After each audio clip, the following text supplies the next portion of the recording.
Olá, pessoal, graça e paz.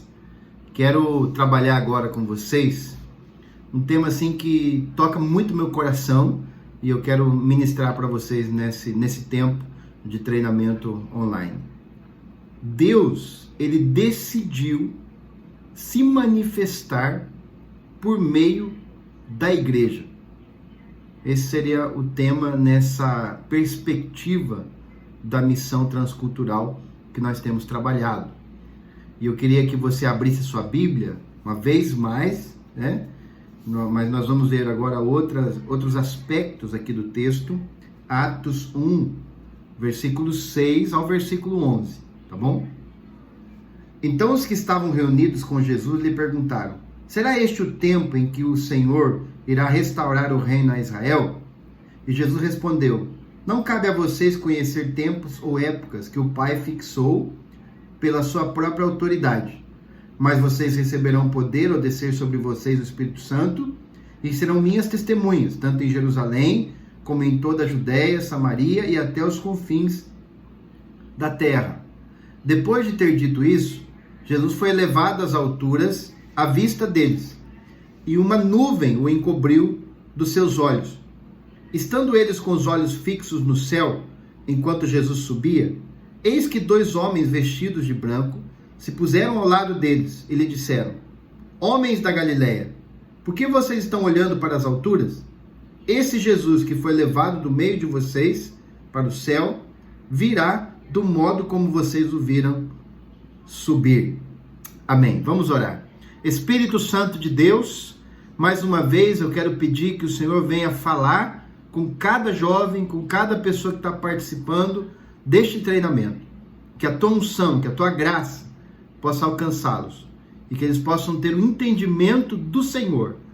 E que esse treinamento venha despertar vidas para um envolvimento ainda maior com o teu reino, com a obra que o Senhor tem para cada um. No nome de Jesus, amém. O Senhor quer nos mostrar, amados, a beleza, a riqueza, o poder, a autoridade e também a especificidade da missão da igreja. Deus, certamente, ele decidiu se manifestar nesse tempo por meio da igreja. É claro que, obviamente, que Deus não se manifesta somente pela igreja. Há a revelação geral de Deus, que está aí clara e nítida para que todos possam ver. E existe a revelação direta de Deus, que se dá a conhecer ou se torna conhecido por meio, através da igreja. Mas o que eu quero dizer com revelação geral e revelação direta? A revelação geral de Deus é aquela que se dá por meio da criação, do mundo criado, da natureza. E a revelação direta é através do Verbo encarnado, Jesus. E essa revelação, ela é dada para a igreja. A igreja tem o privilégio de ser o corpo de Jesus nesse tempo.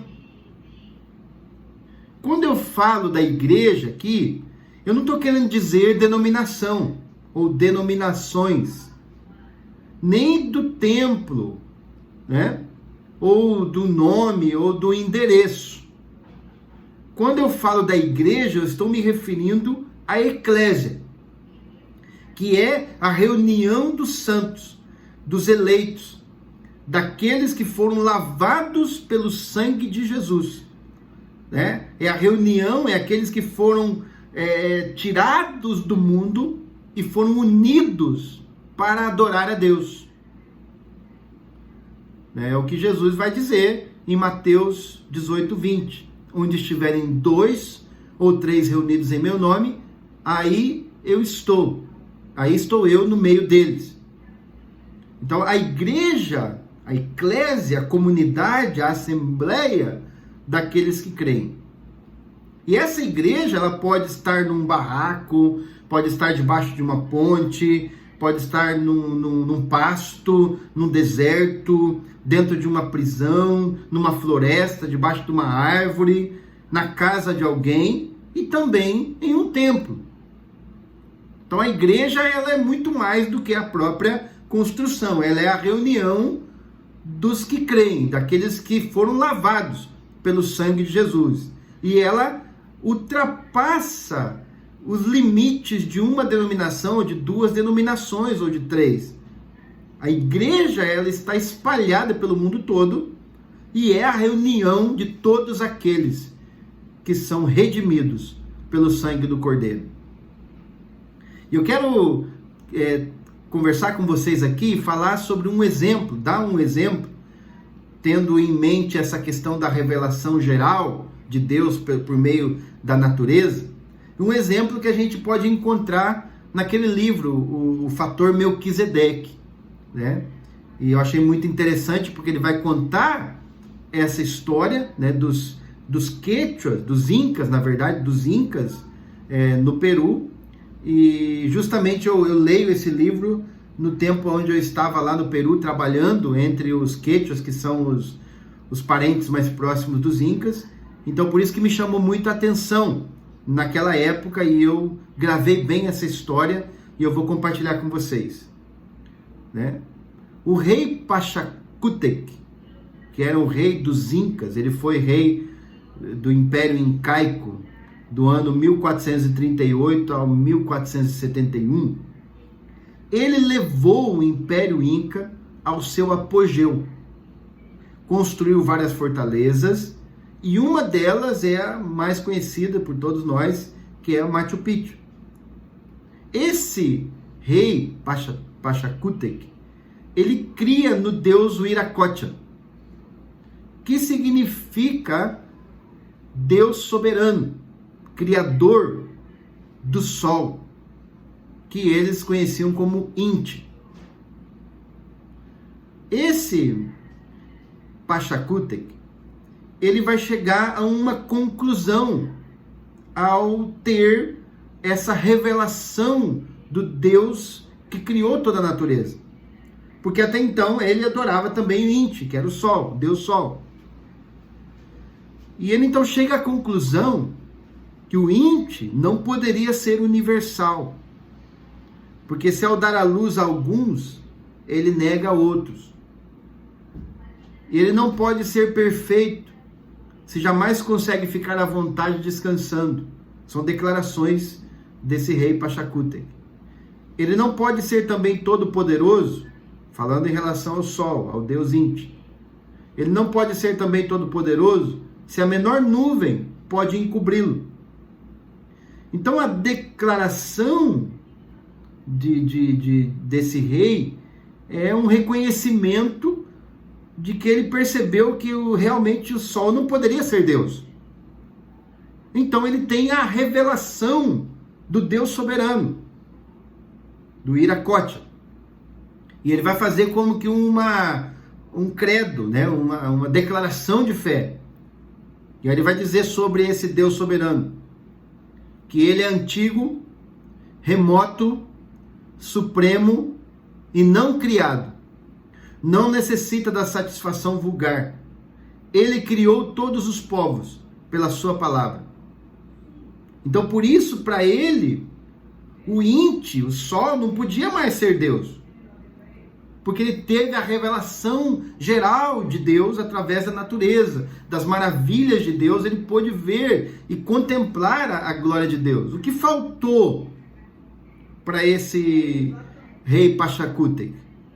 Que a igreja se aproximasse dele e revelasse a ele que esse Deus Wiracocha, que esse Deus soberano, se encarnou em Jesus. Só que isso não foi possível, porque ele foi morto, né, pelos conquistadores espanhóis, e essa revelação ficou e não chegou ao povo mais pobre, mas nos traz essa possibilidade de que Os povos têm uma revelação de Deus através da natureza, e o Salmo já dizia isso, né? No Salmo 19:1, o salmista fala: os céus proclamam a glória de Deus, e o firmamento anuncia as obras das suas mãos. Então, qual que é a missão da igreja? Não é levar Deus para aquela comunidade, é descobrir aonde Deus já está agindo lá e fazer pontes de contato, assim como o apóstolo Paulo vai fazer na Grécia, quando ele vai olhar no meio daquele monte de deuses que eles tinham, e havia lá um altar ao Deus desconhecido. E o apóstolo Paulo vai fazer um link, vai fazer uma ponte com esse Deus desconhecido e anunciar Jesus. Então nós não podemos ter arrogância de achar que nós, como missionários, ou a igreja, ela vai levar Deus lá. Não, ela vai ajudar aquela pessoa ou aquele povo que já tem uma revelação geral de Deus através da natureza, e Deus se está manifestando, ou Deus está manifestando a sua glória, e fazer essas pontes e declarar e proclamar que aquele Deus que eles já estão tendo uma revelação se revelou na sua plenitude em Jesus. Voltando para o texto que nós lemos de Atos, capítulo 1, versículos 6 ao 11, nós aprendemos algumas coisas aqui, tendo essa base, essa introdução. Eu quero chamar a sua atenção para alguns pontos aqui no texto de Atos. Em primeiro lugar, né, quando Jesus tinha ressuscitado, e ele aparece ali aos discípulos, não é? E os discípulos, eles têm uma falsa esperança com relação a Jesus. Porque no versículo 6 eles falam, né, ali: será este o tempo que o Senhor irá restaurar o reino a Israel? Eles tinham uma esperança que Jesus ia devolver o poder político, a libertação dos seus opressores romanos. Eles estavam com essa ideia de libertação política na cabeça. Eles ainda não tinham entendido claramente que Jesus havia dito que o reino dele não era desse mundo. Então Jesus, ele não vai estar ali alimentando as especulações sobre esse assunto. Ele tira o foco dos discípulos daquela falsa esperança, né? Daquela visão. E ele leva os discípulos a entender, a centrar os pensamentos deles no que era de fato a missão da igreja. A outra parte aqui do texto, né, que eu também quero destacar para vocês, é quando, no versículo 10, né, estando eles com os olhos fixos no céu, enquanto Jesus subia, eis que 2 homens vestidos de branco se puseram ao lado deles e lhes disseram: homens da Galileia, por que vocês estão olhando para as alturas? Esse Jesus que foi levado do meio de vocês para o céu, virá do modo como vocês viram subir. Da mesma forma, quando Jesus está subindo aos céus e os 2 anjos estão falando: por que vocês estão olhando para o céu? Esse mesmo que subiu, ele vai voltar. Mas para isso tem uma caminhada. Vocês devem parar de olhar para o céu e focar os seus olhos na missão. Então, olha que interessante. No primeiro momento, os discípulos estavam com falsas esperanças, pensando em algo, uma restauração mais terrenal do poder político romano. Num segundo momento, eles estavam focados mais numa visão celestial, olhando para o céu.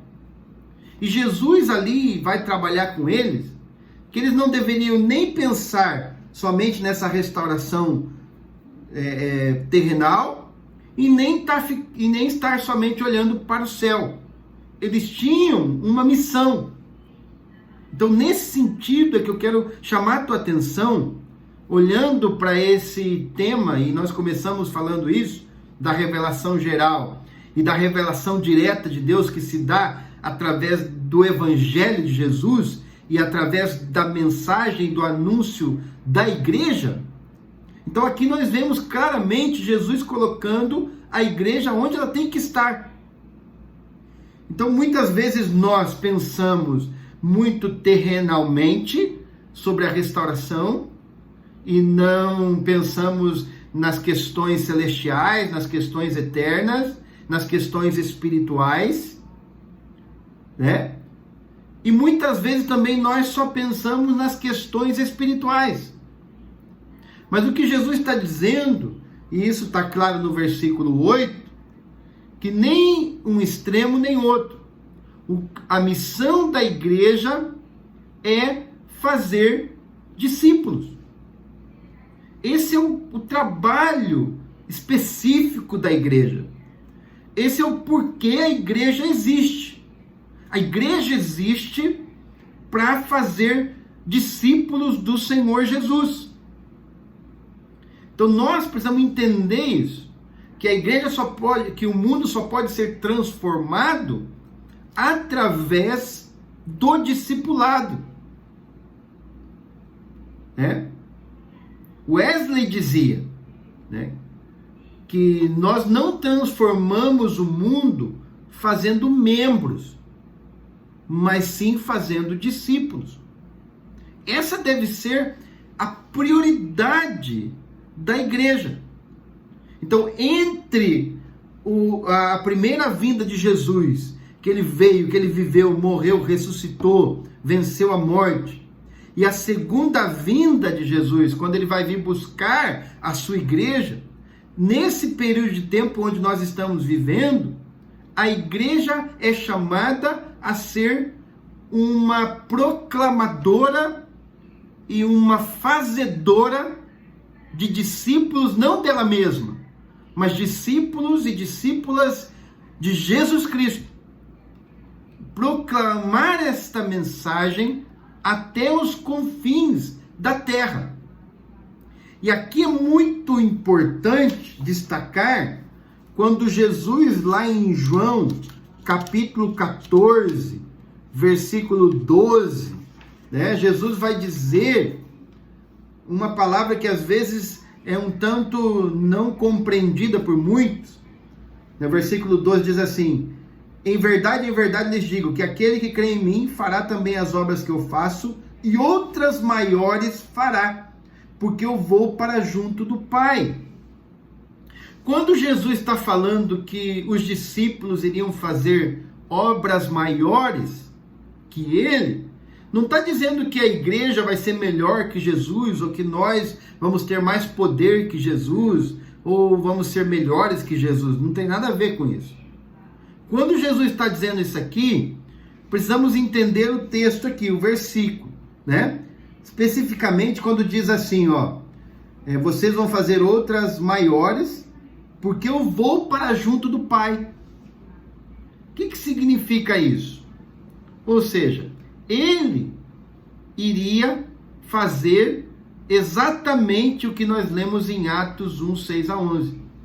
Ele iria completar a sua obra, né?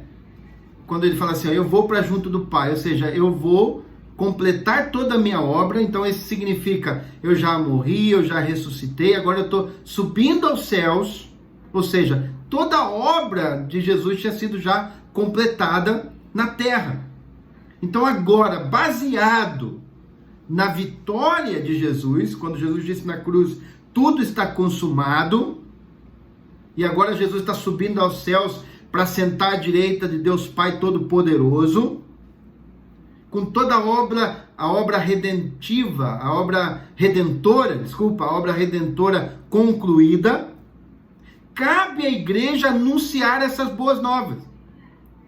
Então, as obras da igreja serão maiores, não porque será maior que Jesus, mas porque a extensão da missão da igreja será até os confins da terra. Ou seja, Jesus ele viveu no limite ali da terra dele. E Jesus deixa claro, né, que esta extensão de alcance da igreja é algo que precisamos entender e buscar. Então Jesus ele está dizendo, olha, vocês vão chegar em mais lugares, vocês vão chegar em mais culturas, em mais pessoas, em todos os lugares desse mundo, em todas as raças e povos e línguas e etnias. É o que Jesus também está orando na oração sacerdotal. Eu não rogo somente por estes discípulos, mas por todos os que vierem a crer. João 17, 20. Então Jesus está pensando nessa extensão, até onde o evangelho poderia chegar. E isso através do corpo dele, que agora é a igreja. Porque quando Jesus ressuscitou, ele ressuscitou com o corpo dele físico, glorificado. E agora o apóstolo Paulo fala que a igreja, nós somos o corpo de Cristo. Ou seja, nós somos a manifestação física de Jesus na terra. Jesus toca esse mundo através da igreja. É a forma como Jesus pode abraçar as pessoas, é através do abraço da igreja. A forma como Jesus pode falar com as pessoas hoje é através da proclamação na voz da igreja. Então por isso que Paulo vai dizer que nós somos embaixadores do reino, como se o próprio Deus falasse ou rogasse por nosso intermédio. Somos a boca de Deus no mundo. Então nós temos o ministério da reconciliação, de anunciar que Deus estava em Cristo reconciliando consigo o mundo. Então a igreja é o corpo manifesto de Jesus. E ela precisa fazer esse link. Ela precisa ligar as pessoas a Jesus. Por isso que ela tem que rever as suas tradições, as suas formas de ser, os seus maus testemunhos, para tirar da frente todo o obstáculo que impede ela de fazer aquilo que ela foi chamada para fazer. Então, se a igreja não está tocando a terra através da graça, do amor de Deus, tocando as pessoas e levando-as a ter um encontro com Jesus, a igreja deixou de cumprir a sua principal missão. Então, muitas vezes a religiosidade, a burocracia religiosa, vai criando obstáculos, barreiras e barreiras, e vai impedindo que a igreja seja o que Jesus quer que ela seja. Que é ser uma manifestação viva, porque a igreja é viva, a igreja é poderosa. Essa igreja de Jesus, ela está muito mais além das quatro paredes, muito mais além da instituição. Por isso que nós temos que tirar os obstáculos para que as pessoas possam conhecer Jesus através de nós. Deus foi Ele mesmo que decidiu se manifestar nesse tempo através da igreja. Ele não vai usar anjos, né? Ele não vai falar como falava com Moisés no meio da sarça, apesar que ele pode fazer isso quando ele queira, porque ele é Deus, né? E quem sabe alguns, né, de nós vamos ver manifestações maravilhosas, espetaculares de Deus, como viu Moisés. Porém, Deus decidiu agir através do seu corpo que está na terra nesse tempo. Deus decidiu arriscar, né? A igreja é um risco que Deus correu. E é interessante, alguém disse que Deus se humilhou de 3 formas, né? Primeiro, ele enviando o seu filho, a encarnação. Segundo, permitindo Jesus morrer na cruz, a redenção. E em terceiro lugar, a decisão de manifestar-se por meio da igreja, delegação.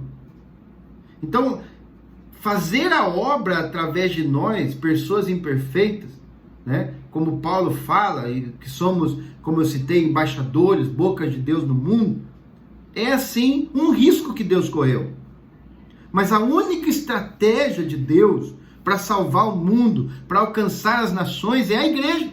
Somos nós. São os redimidos. São aqueles que foram comprados pelo sangue de Jesus. Somos os representantes desse reino, cheios de Deus, para transformar a nossa geração, para encarnar a mensagem através das nossas vidas. Quando nós lemos também a nossa Bíblia, em Atos 10, né, você vê a história lá de quando Pedro ele tinha que ir até a casa de Cornélio, que era um centurião romano, pagão, mas que tinha a revelação geral de Deus e era chamado de alguém temente a Deus.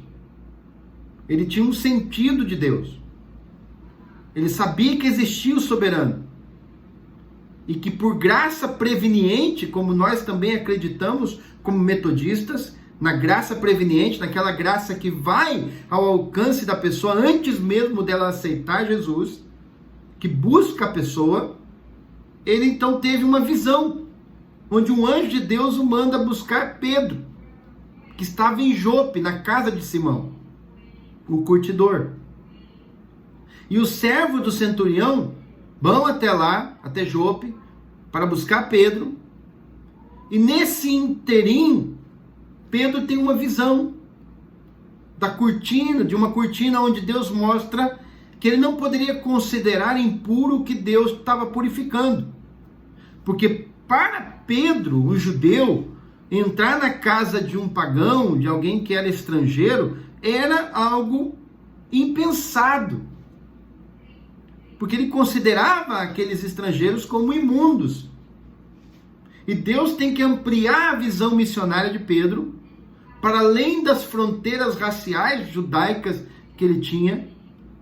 E Pedro é confrontado e reconhece nunca ter comido coisa comum ou imunda, está no versículo 14 do capítulo 10 de Atos, e reconhece que ele nunca tinha entrado, no versículo 28, a casa de um pagão. E Pedro é levado até aquela casa, ele entra naquela casa para pregar sobre Jesus. Ou seja, a pregação de Pedro vai ser uma pregação cristocêntrica. O que o Espírito Santo está nos dizendo com isso? Que essa missão de anunciar o Cristo, que aqui está figurado na pessoa do Pedro, cabe à igreja. Os anjos poderiam ter terminado aquele serviço, sim ou não? Os anjos já estavam entrando na casa de Cornélio. Eles mesmos poderiam ter dado toda a mensagem para Cornélio. Mas Deus, o Espírito Santo, tem um desejo, um anelo. Usar a vida de Pedro para esse anúncio. Então o Espírito Santo ele faz questão de usar você, de usar a mim, de nos usar a igreja, para o anúncio da revelação direta, da encarnação do Verbo, da salvação eterna, do mistério que estava oculto por séculos, como diz o apóstolo Paulo, e que agora foi revelado a nós. Então, através da igreja, Jesus se manifesta. Então, na verdade, Deus nos dá o privilégio de sermos canais da sua bênção. Então, participar da missão nesse mundo não é um peso, é um privilégio. É algo assim maravilhoso, porque Deus está dando a nós essa participação na redenção da humanidade. Imagina você, nós imperfeitos como somos chamados a participar da redenção da humanidade, da transformação e do nascer dessa família de Deus que um dia vai ser levada, resgatada para viver com Ele para sempre. Então é um grande uma grande honra para nós participar da missão de Deus nesse mundo. É exatamente o que Deus estava falando com Abraão lá em Gênesis 12, e ele fala, olha, te abençoarei, se tu uma bênção. Assim como Deus falou para Abraão, Deus continua falando para nós, se tu uma bênção.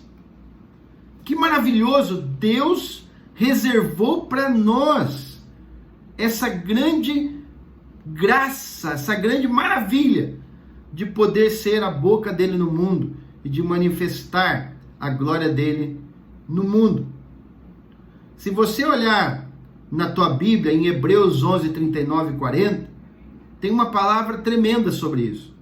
Diz assim, ó, e todos estes, embora tendo recebido bom testemunho pela fé, contudo não alcançaram a promessa, visto que Deus provera alguma coisa melhor a nosso respeito, para que eles sem nós não fossem aperfeiçoados. Hebreus 11, 39 a 40.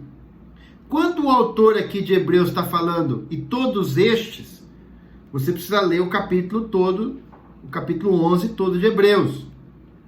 O autor de Hebreus está falando sobre os heróis da fé. Ele está falando de Sansão, ele está falando de Abraão, ele está falando de Moisés e de outros que morreram pela fé. Ele está dizendo que Deus para nós revelou algo, proveu coisa melhor ao nosso respeito. Ou seja, o que ele está dizendo aqui? Que nós já estamos no tempo da graça, onde o Messias já veio, onde o Messias já venceu. A igreja é a conclusão de Deus. Deus depositou todas as fichas dele na igreja, em mim e em você. Nós somos a esperança para iluminar esse mundo, para salgar como sal da terra, para iluminar como luz do mundo, para transformar. É tempo de você e eu tomarmos posse desta afirmação e nos dispormos para ser usados pelo Senhor para mostrar ao mundo a glória de Deus. E Deus, ele capacita a igreja com essa plenitude da revelação, né? Então Deus, ele está depositando na igreja a sua autoridade, né? Então nós precisamos entender essa questão. Deus, ele revelou nesse tempo para nós como igreja toda a glória dele. Então, através da redenção na cruz, da ressurreição, da ascensão de Cristo e também do Pentecostes, quando o Espírito Santo é derramado sobre a igreja tem um privilégio único na história, que o próprio Jesus vai dizer em Lucas 10, 23, 24, que muitos profetas e reis desejaram ver o que eles estavam vendo e ouvir o que eles estavam ouvindo, mas não alcançaram esse privilégio, porque a manifestação veio na plenitude do tempo. Cristo veio, completou totalmente a sua obra e depositou na igreja a confiança de proclamar isso a todas as raças, todos os povos e todas as nações. E eu termino citando para vocês Efésios 1, 22, 23. E pôs todas as coisas debaixo dos seus pés, para ser o cabeça sobre todas as coisas. O deu à igreja, o qual é o seu corpo, a plenitude daquele que a tudo enche, em todas as coisas. Ou seja, Jesus pôs tudo debaixo dos seus pés, principados, potestades, poderes, e deu essa autoridade para a igreja, que é o seu corpo. A igreja não está sozinha. O próprio Deus a capacita para realizar essa grande obra. Deus muniu a igreja de ferramentas para que ela possa realizar a obra, né? É o que vai dizer na palavra do Senhor. O que vamos fazer com toda esta revelação ao nosso dispor? Vamos continuar murmurando? Pensando somente nos nossos interesses? É tempo de nos levantarmos como corpo de Jesus e tocar esta terra com poder e autoridade manifestada. Jesus resgatou você do mundo, resgatou você das trevas e do pecado, restaurou tua vida, te lavou com o sangue do Cordeiro, te regenerou, você nasceu de novo. E agora Jesus te envia outra vez para o mundo, mas agora não mais para você ser como os mundanos ou dominado pelas trevas. Ele te envia para o mundo para você ser luz, para você manifestar o bom perfume de Jesus. O que nós vamos fazer com essa mensagem? Devemos buscar esse propósito de amar as pessoas como Cristo amou e declarar que vamos fazer a diferença no nome do Senhor Jesus, que vamos fazer discípulos, que vamos levar aos povos que, quem sabe, como os povos incas e tantos outros que já tiveram uma revelação geral de Deus, estão esperando que a igreja, que um missionário, que um obreiro chegue até lá e diga: olha, esse Deus que você já pode ver na grandiosidade, na maravilha da criação, se revelou na sua plenitude em Jesus Cristo de Nazaré. Quantas pessoas estão esperando? Deus está fazendo a obra na sua vida e Ele está empurrando, impulsionando a sua vida. Tantas pessoas estão morrendo aí no Brasil, tantas pessoas estão dominadas pelos demônios, pelas drogas, pela prostituição, pela destruição familiar.